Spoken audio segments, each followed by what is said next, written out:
this a lot, but like, a day or a week in generative AI is like months or years in the rest of the world. Things are changing so quickly. And so having those mechanisms to be able, it's not slowing down.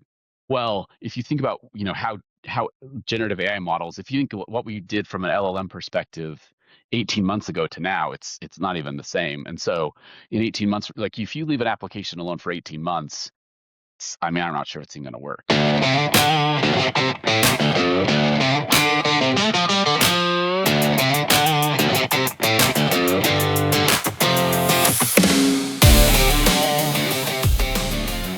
One of the things I ask everybody when they first come on in AWS Specialist Tech Bites is you must specialize in something. And so maybe you can share what your specialty is, and then we can jump into what you're doing at AWS and why it matters. So my specialty or my superpower is probably that I am the nerdiest of the extroverts, or maybe the most techie of the most techie of the introverts, or the most outgoing of the introverts is probably Somewhere on the that closest scale fit. somewhere. Yeah. So I'm like, I'm not the best developer, but I'm good enough developer, and I'm not necessarily super social, but I'm more social than some of the than the most people who are stare at their shoes. Yeah, I like that. I've always kind of been technical, nerdy at heart. I always tell folks that 1995, I was 8 years old. Okay, so tells you how old I am now. I'm about almost 39. In 1995, three things happened that changed my life forever. One, Microsoft Windows released Windows 95. And that just was a game changer for people for home computing. The second thing is my family got its first home computer. Like we put it on layaway, if you can remember that as a thing. I think it's either Walmart or some big box store put it on layaway. And I remember how much it cost. I remember the exact model that we had as a HP a Pavilion. We got that for the first time. And then the third thing, this movie called Hackers came out. Are you familiar with that movie?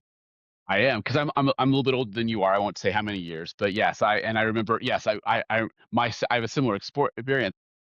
I remember we built an Intel, we used an Intel 386. I remember we went to go get more RAM, and it was $50 a megabyte, Yeah, for RAM, yeah, yeah, and you yeah. had to have an extra DIMM. So yeah, no, I remember those well. That's funny because in that movie, there's a scene where they are sort of, and the scene always pops up to my head when I talk with guys who've been around for a little while, is because they're sitting over this laptop, this new machine, and they're talking about the advancements in technology over this machine. They're all oogling over, but if you actually listen to the specs, they're laughable now because here we are 30 some years later, or 31 years later, and it's like, yeah, that's not even a blip. But those three things, just changed my life. It got me so jacked to be in this space, in the tech. I started just figuring out how that home computer worked. I started taking it apart. I started going into learning DOS and prompts and different ways to get onto the insides of the computer. And then that translated to school as my school started opening up computer labs, and that became a thing. I was doing things like, instead of just doing the coursework modules, I was cracking open the school network and making the teacher's DVD ROM pop in and out 1,000 times until she went crazy. Because back then, the person who taught computers was not the person who knew about computers.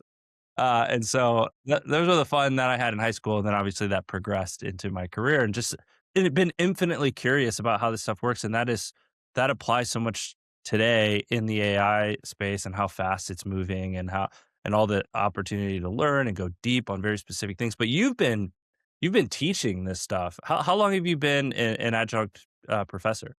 So I wrote a book in 2014, big data mining and machine learning. And then after that, a friend of mine at NC State had asked me if I'd come guest lecture her class about the book.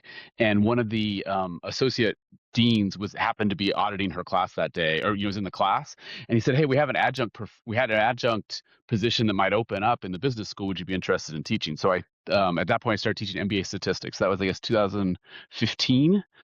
So I guess 11 years. So I taught at NC State, and then Elon, and currently I'm adjunct faculty at the Duke Medical School, and then I also teach an AI class at Wake Forest University. So That's very cool. And this is so all of in the realm of big of data science, AI, ML. Yeah, so my educational background is I have an undergraduate degree in statistics, then I have a graduate degree in computational statistics. So I basically spent most of my grad school years figuring out math shortcuts that computers could take and still get the right answers. Is essentially kind of how my grad school years were spent.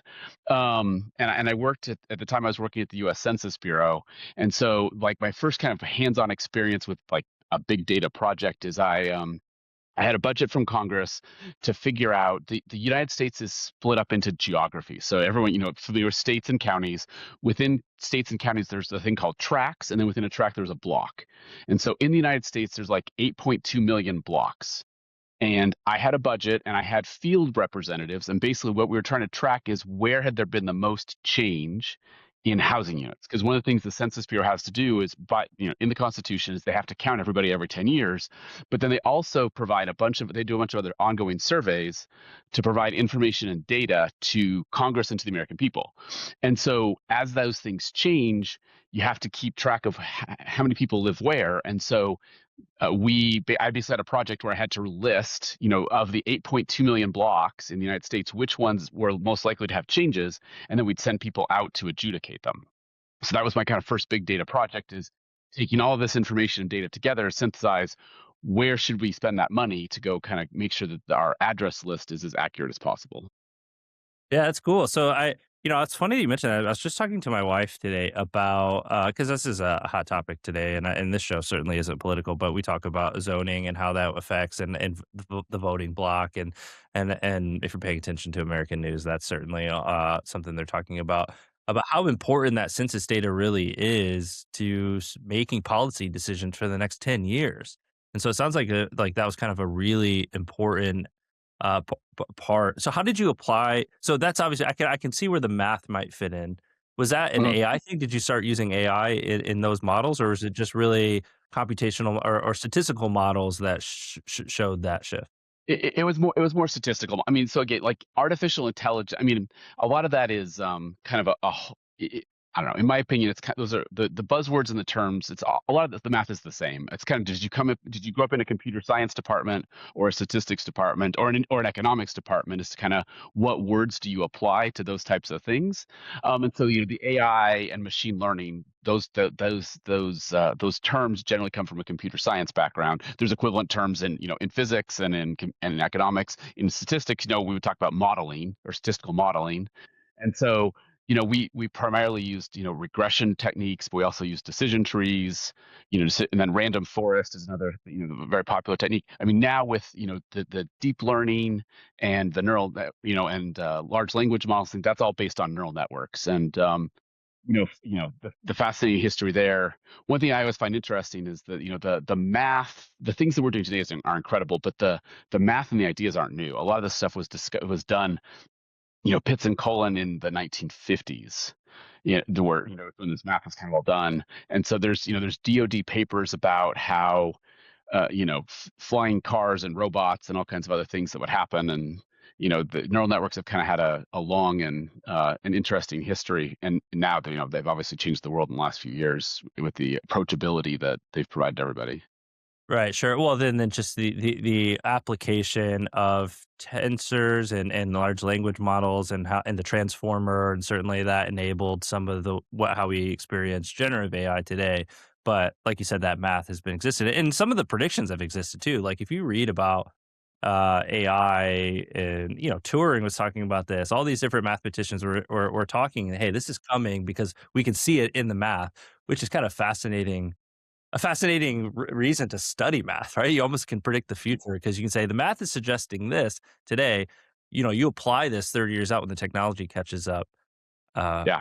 I mean, it's Crazy one of the world. reasons I love my statistics degree is because I get to be an expert in something and play in everybody else's backyard. I get to work in healthcare. I get to work in geography when I was at the Census Bureau. In a past life, I did a lot of stuff with banks, insurance companies, helped in credit card fraud, all Right. kinds Yeah. of interesting. Yeah. So, but now but you teach part time as an adjunct faculty member, and but you also work at AWS. How long have you been at AWS? It'll be 4 years in June. Yeah, so I recently changed roles. So I was a solutions architect, an AIML solutions architect. And recently I took over a leadership role. So now I'm the SA leader for Amazon Bedrock, so which is our large language model service. A lot of people know it as, kind of the API driven way to kind of get access to Anthropic models, Nova models, as well as a lot of open weight models from different providers. And yeah, recently announced OpenAI models coming to Bedrocks, Yeah, just very sort of the exciting. hub by which you can programmatically access these large, but then a lot of other tooling too. Like you start to set up knowledge bases so you can start to index or embed unstructured data and then use and that easily. But also Bedrock can be the provider for things like Agent Core. So all of the sort of agentic and foundational services that enable generative AI AWS kind of center around Bedrock as a key service to do that, which is and that team is always like kind of launching new and cool things. One of the things I've been into recently is um, prompt management because it turns out like as I'm developing these agentic systems, at some point, what I consider like sort of a key gateway into the next level is are we at a point where now we're just tweaking a prompt? Like we've got all the context in the place, we've connected to all of these different data, so we pulled everything together, the UI, everything, and we have this raw agentic system, and all we need to do is tweak some prompts. And that to me is something I can kick back onto the product owner, maybe the PMT, somebody who knows the domain, because I don't know whatever domain the agent's working in, but they do. And if they can just be tweaking prompts to tell it how to use its tools available to it, its harness or whatever you want to call it, that to me is a win from the development side. Yeah, well, I mean, and I'll just share. So again, it's gonna take a day to get this stuff out, but yeah, we're actually rolling out new features in prompt optimization today in Oh, Bedrock. love it. I love it. And so yeah, so we've the version one we had probably was better described as a prompt rewriter.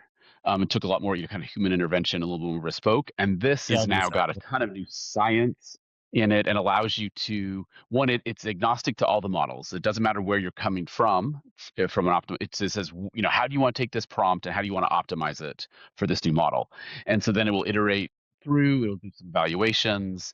You can give it some key metrics that you want to look at, but it'll go through and just run it in the background and then give you back, here's the best prompt. Here's your prompt I optimized for, you know, Anthropic Claude or for OpenAI Yeah, or I was just gonna for ask. Yeah, because something every else. model has a different set of best practices for how you prompt. I know, for example, with Claude, you can be using XML tags, you can be structured in a specific way that enable it optimizes for the specific model you wanna use.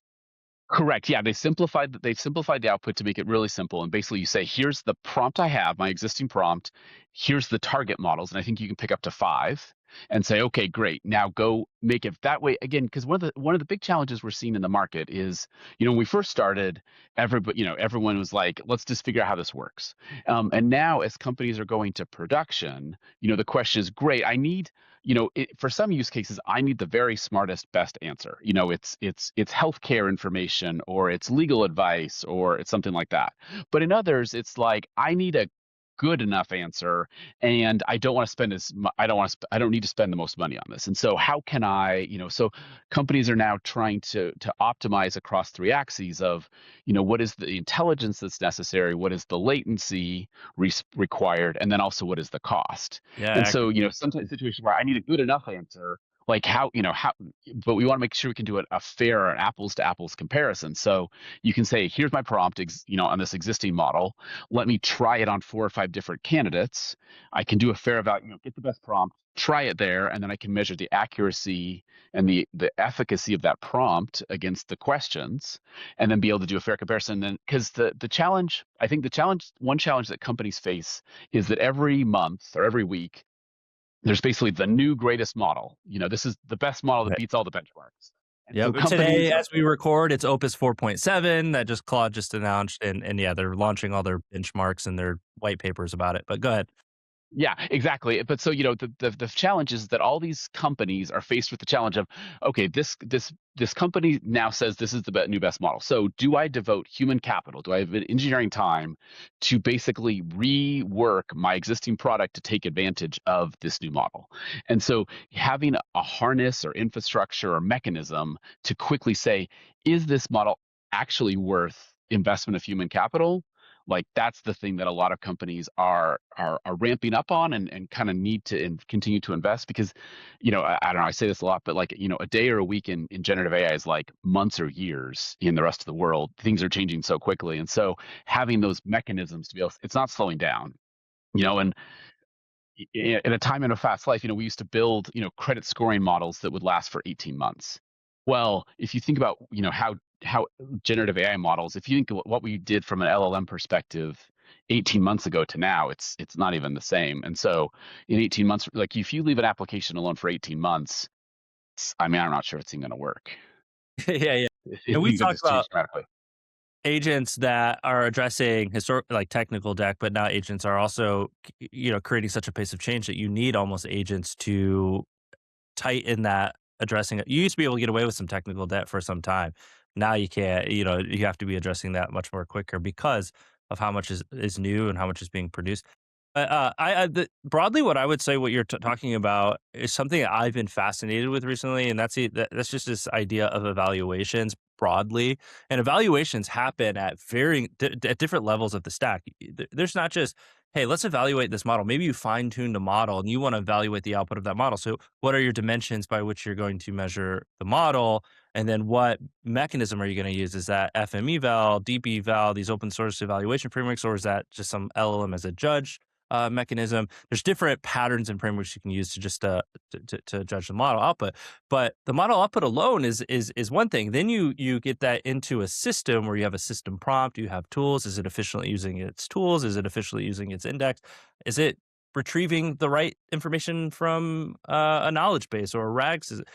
There's different layers, and then at the end of it, you have what is the user's feedback of this thing? Was it helpful? Did they find it helpful? Maybe it wasn't deterministic and it was sort of less deterministic, but it was still helpful. Did they find that? So throughout the whole agentic stack, you have to evaluate and baseline and record across these different dimensions to even know that you're progressing.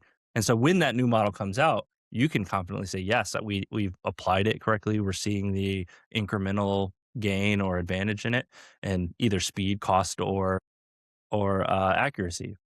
And I love this topic because evaluations just generally is so broad, and you can go so deep in so many different things, and it impacts everything that we're touching. So I've been working on solutions that enable that kind of do one of our favorite things at AWS, which is remove the undifferentiated aspects of those approaches so that you can focus on the actual specific evaluation. I'm going to be talking about that a lot in the next coming months. It's something I'm been a passionate about. So it's cool that you bring that up. Yeah, it's a main focus of the work we're doing. Again, as customers ask more questions, it's trying to help them. Again, to remove that undifferentiated heavy lifting. How do we make this easy? And again, we hope that we offer the best models, but we want to make the tooling easy so that you can answer that confidently. And if we don't have the best models, then you'll know that through observability, through telemetry, and then you can adjust. And then we want to invest in our customers, long-term success of our customers. And if we don't have the right answers now, then we want that feedback, and then we'll work on it, and hopefully we'll fix it, and then we'll bring you back.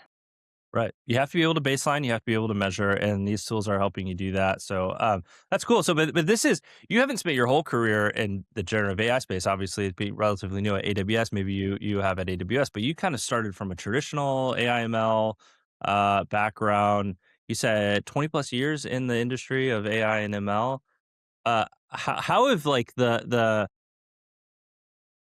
that's what you've seen the transition. For a lot of us, we just our first exposure of AI ML was generative AI. So when we think AI, that's what we think. But that's not true for you. How is it different from your experience?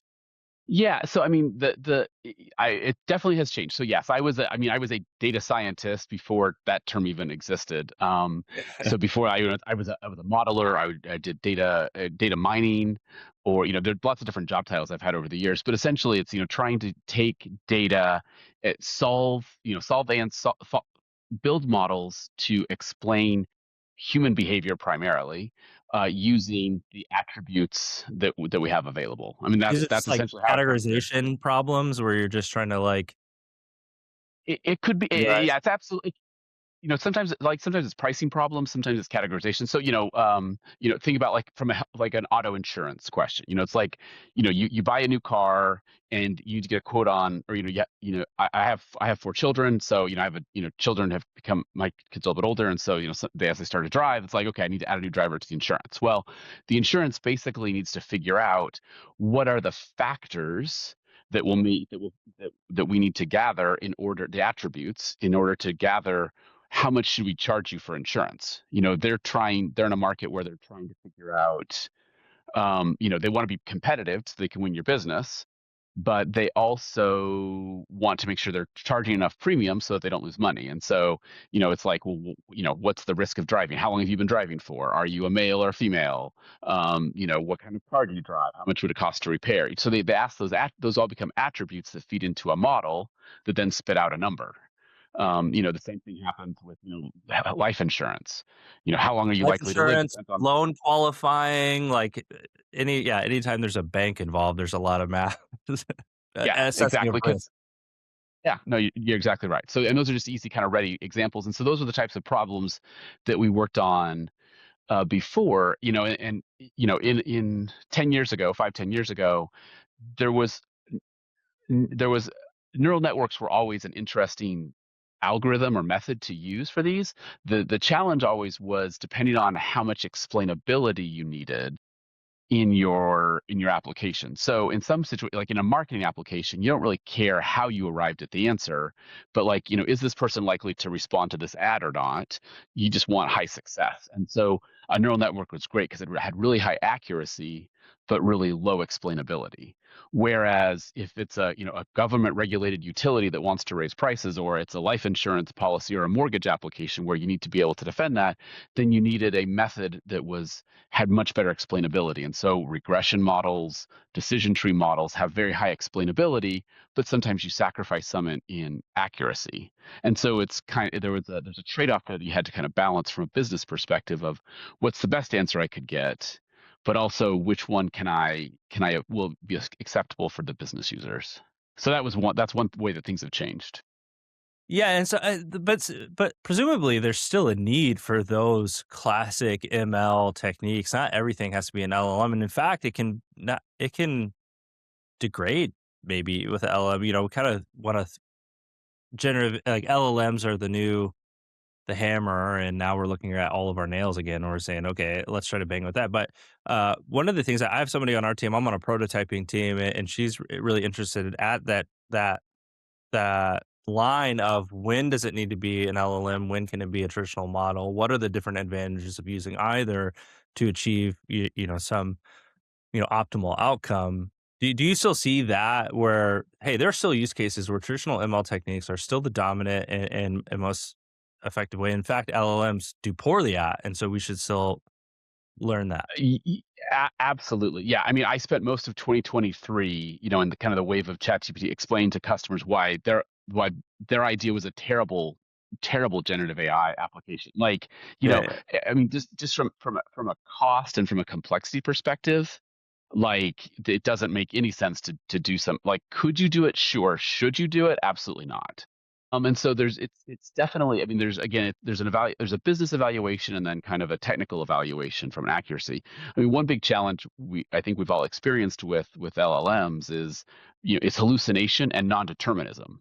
One advantage you have with traditional statistical methods and models is that you'll get a consistent answer. So you don't have to worry about, today I get one answer, tomorrow, when you ask the same question, it's idempotent, that you doing the same thing over and over again, you get the same answer.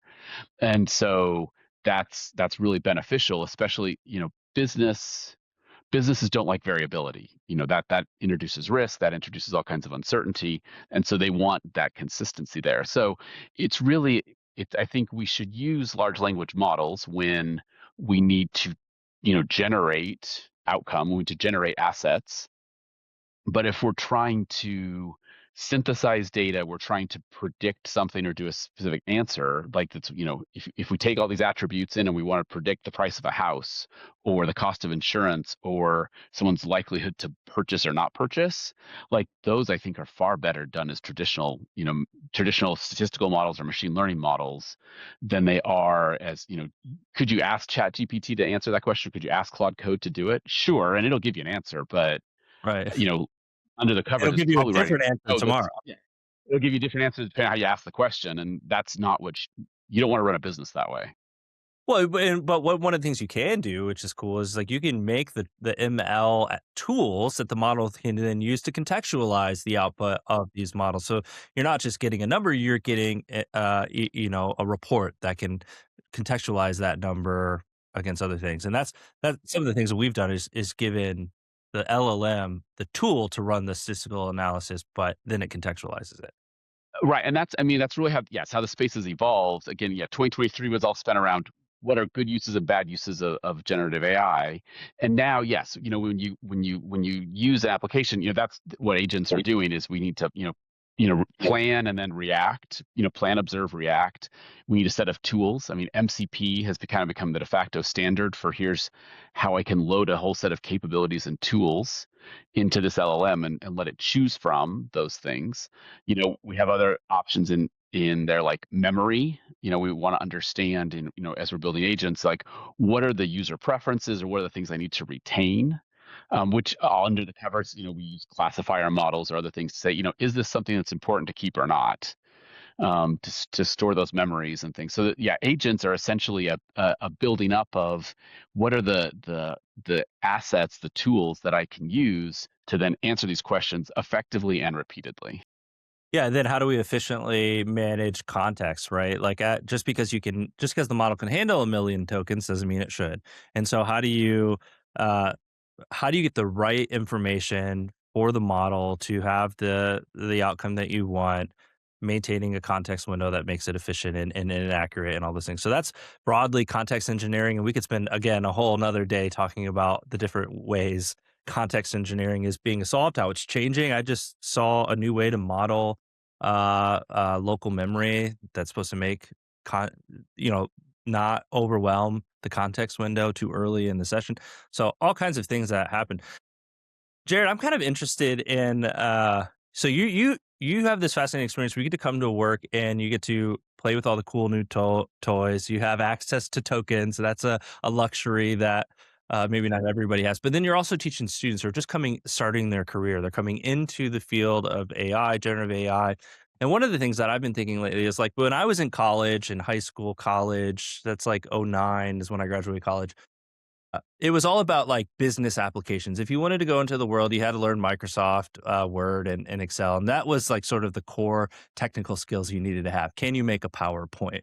And now it seems like that is fundamentally shifted to do you know how to use AI? And all these companies want to know that you know how to leverage these tools. And so it seems to me like maybe computer 101 is shifting more towards AI. But I'm curious to hear your thoughts. Like, how are students, besides cheating on their exams, how are they thinking about AI and taking it into the workforce? Yeah, no, it's a great question. So, I mean, I think there's a lot of uncertainty kind of about our jobs going away and what are the skills that are necessary. And the thing I tell my students, and I have children that are kind of college age. I have our child who's an early career professional. I have another one who's an undergraduate. Two actually were undergraduates. And so, I mean, the thing I say is that the you don't need to be afraid of AI. You need to be but you need to be a competent user of AI. The person who should fear are people who don't want to engage in learning how to use artificial intelligence, because it is a huge productivity tool. And so the people who can use it competently, I think, are the ones who are going to be successful. I look at my early career professional son, and I don't know that he'll ever learn to code quite as well as I do, because he didn't have to spend 2 hours in Stack Overflow trying to figure out why he has a bug in his program. He can drop in the error message and he gets an answer back. And so I think there is some amount of muscle memory and learning that happens from that, but there is so much more that he can do and so much faster that he can run and explore. And using artificial intelligence as a patient, always available tutor or expert is just a huge learning opportunity. And it's not cheating in any way, shape, or form. It's, how do I, it's helping think through ideas of how should I formulate this argument? Or, I have a high school child who's taking AP exams, this week and this week. And so, for the literature exams, like, okay, if I have a question about this, how should I formulate my question? What are the ways to think about these thoughts, and what's a good logical argument? Those are all questions to kind of help prepare and balance and give more thought to. And it gives you a companion that a lot of us didn't have access to before. And so it's using those things, but you have to, get skill and acquire skills and then know how to use this efficiently and effectively. So the counsel I give to students is don't be afraid of AI, but engage with artificial intelligence so that you can make the most of those tools, and to develop your own skills and to, help promote your work product and your productivity. Yeah, I love that. I like the word engage. You have to start using it before you gain that confidence and comfort with it. And that's certainly that's how I learn anything. I'm teaching my son, he's 3, he's learning to swing a golf club. Loves golf. He loves it. Loves playing golf. And I'm trying to explain to him, like, the way you get better at something is you do it over and over and over and over and over again. And then eventually things click, they slow down, they start to make sense. You start to learn to experiment with different ways and different techniques, and that's as much true for the game of golf, I think, than it is for learning a new skill like leveraging AI to produce an outcome. And so start using it. Don't be afraid of it. Go see what's available. And something I've been also suggesting to people is, like, focus less on the tools, right? I think people get overwhelmed with, oh, should I use Claude Code, or should I use Codex, or should I use what tool should I use is the right thing? What's going to be the best thing? And to me, it's like, doesn't matter. Like, go start with something, play with it and figure it out, focus on the outcome. And the better you can describe that outcome, the better you can, like you said, formulate the argument. The tooling is going to be less and less relevant, especially as we move forward, and the difference between these things are going to be nominal. Yeah, I mean, there's absolutely going to be a convergence, I think, in kind of intelligence and in this is a concept, that's happened in statistical modeling for decades. Is like there is no silver bullet, there is no universally best algorithm or method to do something. It depends, and there's a set of trade-offs. And so one of the popular techniques is ensemble models. And so, like, I have a couple of developers or people that I work with that are like, oh yeah, I use, for example, I use code to help generate my stuff, but then I debug with Codex or things like that. I'm leveraging multiple these. And when you're working on some of these experiments where the node answer, we don't know what the right answer is. We don't know the right way to approach it. One of the things that helps give me confidence is that if, multiple solutions point to the same outcome, then I can have more confidence that that's probably right. Like, it's unlikely that all of the answers are wrong in the same way. And so if things agree, directionally, then there's probably that gives me more confidence in how to make these assertions, because again, there's a lot of unknown. There's a lot of we just don't know what the right path is, or the best way. And so, but directionally, if multiple things agree, that should give us inherently more confidence and weight in that that's a good decision or a good approach to move forward with. Yeah, that's true. I mean, consensus, that's true for human beings making decisions too. When you gain consensus, you have more confidence in the approach, um, versus just me left to my own devices and making mistakes. Uh, yeah. So I like that idea of ensemble models. The idea that no one model rules them all. That's what I love about AWS's strategy from the get. Particularly with Bedrock, right? We understood early that there wasn't not going to be one model, and we're going to put all of our eggs in that basket. But models are going to be different, and I think that's so much more true as we move forward. One of the most popular topics that I've been, uh, based on the content that I've been producing, is SLMs. The idea that we're going to create these smaller language models because, in my opinion, hardware is going to adapt. We're already seeing this happen in the market right now. Hardware is adapting to facilitate AI. Google just launched something with their phones. Uh, Nvidia is making their PC. Apple is making announcements in Intelligence Kit, their intelligence framework for local use of of hardware. And so models are going to start to. There's going to be this convergence of local hardware. You're still going to need the cloud for the big GPU clusters, but SLMs and fine tuning of SLMs and those tasks becoming much more specific, and then the orchestrations of the SLM is something that I see coming a lot. So ensemble model applied in that regard is it's like ma- much bigger scale. We need a lot more orchestration. You need to understand how these models are distinct and when to use them and why to use them. Is Yeah. SLM something that you've been starting to like think about or toy with? I know Bedrock has some fine tuning capabilities. It does, yeah, through Nova Forge and some other reinforcement learning techniques that are there. I mean, certainly, yeah, and obviously, I'm certainly not going to advocate that the cloud isn't important and that we don't need big, clusters of GPUs. Right. But there are definitely applications where either privacy matters or just access to connectivity just isn't there. So think about mining applications like you're a mile deep in a mine, like you don't necessarily have great network connectivity, or you're doing agricultural work and you're in the middle of a cornfield and you have this multi-million-dollar machine that you're trying to do things with. There's a lot of activities and there that we need to figure out how to simplify certain aspects of models to then be able to put it into a form factor that's at the edge. And so yeah, that's definitely a research activity. I think a lot of companies, I mean, there's certainly some companies that are very invested in that because it's part of their core business. A lot of customers, I think that's probably maybe a late 2027, maybe a 2028 type of topic. Where I'm seeing right now is I think a lot of customers today are still kind of in the phase of, do I need to create a bespoke model? Do I need to fine tune an existing base model? Or if I wait 2, 3 months, will this capability just be part of the base package? Will a new model release or benchmark come out that basically does this? And so I think a lot of customers are kind of in that wait and see right now. I think coming into 2027, I think we're going to see a lot more fine tuning because I think we will have start to see diminishing returns in how intelligence is improving across the kind of the base models, and that's where I think companies will start to invest more. Certainly, there's some leading edge people that are doing it now. I think there's lots of interesting techniques and research, but I see kind of widespread adoption probably happening. End of this year, early next year, in a lot of more fine tuning and need to fine tune because the models just aren't going to necessarily waiting a month isn't necessarily going to give you the answer. Right, and it's that's fascinating because so much of I was a developer before I came to AWS. I was independent, and so I partnered and gigged and had different ran short scopes of work, and so many conversations I had with founders, with CTOs, were like, "Hey, we've been collecting all this data for so long. How do we start to monetize this data? How do we make use of this data?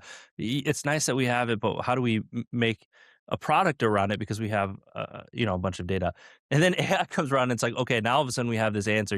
That can be your data is your differentiator, right? So you now have 20 plus years of data that you've been collecting, you didn't know what to do with, and then AI comes around. And so I would encourage people who were asking themselves that questions 5 years ago to start looking at fine tuning, to look at distillation, to look at these different aspects of SLMs creating models, because you're not only going to get the distinguishing aspects of fine tuning. Your model's going to be different than everybody else's. Maybe that you can consider that a moat around your new moat around your business.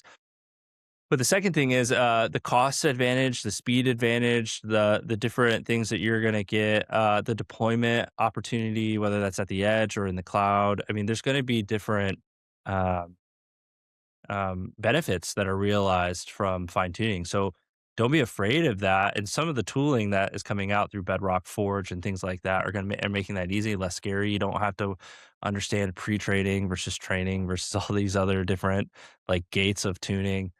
Um, so that's a really cool thing.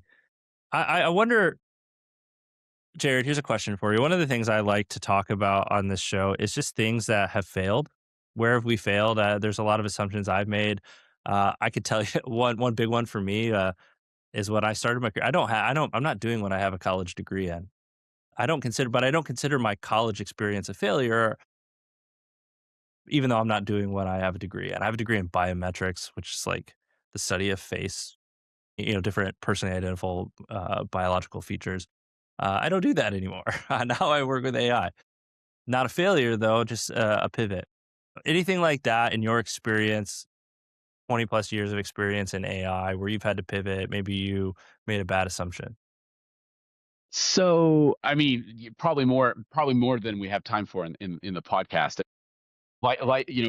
We learned, I think, one of the axioms I kind of live by is we learn far more from failure than from success. And so I can remember a lot more failures than successes. I mean, I was, one of the more salient or influential things in my kind of career growth is that at one point in time with prior company, I left in 2015 or so, and I was a CTO at a startup, and after about a year, it didn't start up, and so I came back, and so I mean, but it was a huge learning opportunity for working, instead of a large enterprise or a government institution, to be able to work at where there's a dozen people, and so like if you're the closest person when the phone rings, you pick it up, and so kind of learning that toolkit and skills, and it makes you grateful again for a lot of the infrastructure that we get through a corporate environment, but also just a lot of opportunity to learn. I think that so that was clearly a failure, and the startup was not successful. But there's a lot of things from a daily. One of the principles here, at Amazon, as you know, is that we think about like in terms of one-way doors and two-way doors. And so, is this decision one that you can back out of and try something new if it doesn't work? And I try and employ that a lot in, both in my professional life and also in my personal life of, well, is this decision like, am I in analysis paralysis? Am I thinking about this too hard? Or, let's just make a decision. If it's really the wrong one, that will become evident. And then I'll back it out. And yeah, minimize the pain, minimize the cost loss, but that's part of how we learn. Yeah, so that's kind of I've tried to kind of take some of those leadership principles and Amazonian things and apply them, beyond my work culture. So I guess those are the ones that come to mind. I mean, there's a number of small failures that happen all the time.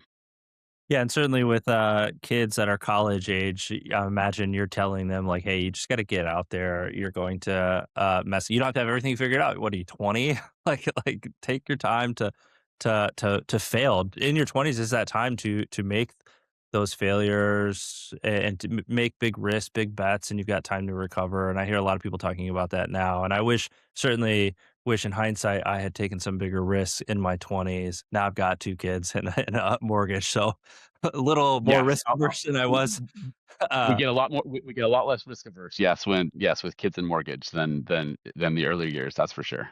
but one of the things I'm doing is I'm still trying to maintain the curiosity that I had in my 20s, and one of the things that, agents are allowing me to do is experiment a lot faster. I can maybe I don't know that this podcast would have helped if I didn't experiment with different ways to produce it, different ways uh, um to use agents to help me create content. Same thing with application. Well, if you're doing application development, like we had Juan Villa, who's a principal solution engineer, and he was talking about, hey, run 5 different experiments at the same time, see which one works best. It's okay that 4 of them fail or all of them fail. You can do that a lot faster now with some of the tooling available to. Yeah, no, I mean, so my early career child he has a side hustle that he's doing, and he was like, so he has a degree in statistics and journalism, and so he has a side hustle, and so he was trying to set up a website. I was like, oh well, I work at AWS, like, hey, here I can help you with, here's the architecture, here's the services, Yeah. and it's like, actually, don't do that. Go to Vercel. Vercel's going to be a lot easier to kind of get a web page up and running and get that stuff started. And then I started detailing for him, like, so if I tried to do this when I was your age, it's like I would have had to go buy a server, install all the hardware, learn how to be a sysadmin, buy an IP, buy a domain name, have a dedicated, a tier, T1 phone connection into my house, do this, and whereas you can spin this up and pay $3 a month, and if you don't like it, you just shut it down. Like it just the way that the cloud and the whole infrastructure has just changed and made learning possible. Even his skills, like he knows how to program Python, but has no front end UX development experience. And now with Claude Code and these other tools, you can create a reasonable, or not, maybe not beautiful, but a good quality UX by only knowing how to do back end stuff, or vice versa. If you have a great design eye and you make a beautiful front end, you can have an LLM help you generate that back end code to be working, which it was just not, before you had to have a company of 5 or 6 people to kind of get those skills. And now you can bootstrap those, you can learn a little bit. I mean, it's just amazing how the world has changed. And changing too, and how I think just the nature of work and how we human beings interaction in relation to it is changing. And just as you were talking, it made me think like, we used to have to make committed decisions because they were hard to change, like the one way versus two-way door decision. Things like brand identity. Like I remember thinking when I was starting my consultancy, like I really thought through what I wanted my brand identity because I was committing to this. I wasn't going to pay twice to have this, brand developed. And so it felt like a huge commitment, but now I can that can change a lot faster and I can experiment a lot faster. And I wonder if that's actually going to be the way in which we engage products, is that instead of having this long-term relationship with a brand or a long-term relationship with a certain tech or whatever, I can start to have a shorter term relationship. And so that might change my behavior, my buying behavior, my computing behavior. I think there's going to be a lot to learn in hindsight after a few years, and the world's going to get a little bit weirder, but I'm here for it. Yeah, I mean, I think that could definitely be true. I mean, I think the flip side could also be true, though, that because there's so much churn and so there's such a low barrier to entry, that I think once you establish trust in a brand or a company, that like, because trust is harder to, or like, trust takes a long time to build up, but you can lose it in an instant. And so I think that, in some ways it's like finding those trusting, organizations or people really will then, is to, I guess my advice would be, we got to make sure we are those trusting people, or we are trusted within our organizations and within our social circles, and then helping to kind of establish and find people who are trustworthy. So definitely, yeah, I could see both sides. Yeah, still the principles of humanity and humanness and how we interact with each other that are still going to matter so long as there are humans behind the wheel on a lot of this stuff. And I think that's going to be true for a while. At least I hope it is. I hope so. I hope so too. Hey, Jared, thanks for coming on to talk to me. Is there any parting words of wisdom or anything you wanted to share with people that are listening? Something they can go check out or learn, or maybe a place to start? I'm sure maybe you have some coursework online. What should people who catch this part of the episode do? I mean, so yeah, easiest way to find me is, Twitter or X is Jared Dean 23, and then you can find me on GitHub at JLD 23. Um, and yeah, happy to connect with people. The thing, I guess my parting advice would be that to embrace learn as much as you can, because knowledge allows you to make informed choices, and that's going to be, built learning skills is the best antidote is the best antidote to making sure that you are employed and engaged going forward. Yeah, I love that. Something we tell our kids every day they wake up. Every day is a new day to grow and learn. So how are we going to grow today? What are we going to learn today? Kind of a mantra for my 3-year-old. And so, yeah, Absolutely. go take a class. That is a fun age. That is a fun Yeah, age. And yeah, it's I remember those things very fondly. fun and challenging, much like AI. Yes. Jared, thank you for coming on. This has been a pleasure. I appreciate you sharing your wisdom and your experience, and we'll have to do this again. Looking forward to it. Thank you again so much for the invitation. Happy to be here, and really appreciate what you're doing. Hey, everybody, thanks for watching, and a very special thanks to our guests for joining. Hey, if you want to stay in the know on what specialists at AWS are doing, make sure you grab a Builder ID if you haven't already, and join our space on Builder Center, where we'll be posting almost all of our content exclusively. We'll also have show announcements on X, LinkedIn, and YouTube, and we'd love to hear what you think and what you're working on. Until then, I'm Farmer Todd, and I'll see you out in the field.